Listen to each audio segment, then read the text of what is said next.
So we start with Gaza and the ceasefire calls, and now the UN Security Council demanding a Gaza ceasefire, and Israel isolated because the USA actually abstained on this vote, which is quite significant because usually the USA backs Israel, and it hasn't done, Paula. Yeah, what do you think? Absolutely. What do I think? I think it's been too long in the waiting, quite frankly.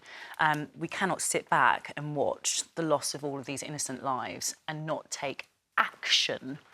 And, you know, whilst the US didn't, provide us with a positive position, in abstaining in itself is enough to say to Israel, we're not supporting you in this and something needs to change. And that something is about Israel saying, and I say Israel, it's about the Netanyahu government saying, war, war, war, that will bring back our hostages. And of course, war, war, war will not bring back the hostages.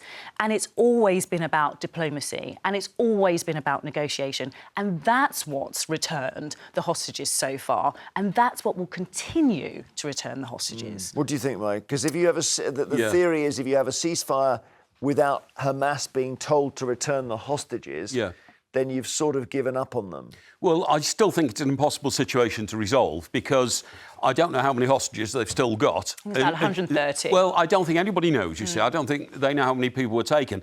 I worry about what sort of condition the hostages will be in when they are returned, if they are returned, because they've been under terrible conditions for a long time. In the scope of human history, the victims, the original victims here are now the aggressors, aren't they? The whole thing has turned full circle. Now, everybody agrees they want to stop the killing, but also I can't get it out of the back of my head that Hamas have said several times they're not interested in a ceasefire and they will continue to attack Israel in the way they did on October the 7th, again and again and again. And whilst I accept something's got to be done, otherwise it'll go on forever, where are the safeguards to make sure more Israeli people won't be attacked, won't be targeted once there's a lull in both sides being prepared to fight? I hear you, but I wonder whether this whole thing is now stirring up so much hatred it's never going to go away. Well, I think it's already there. I think it's already there.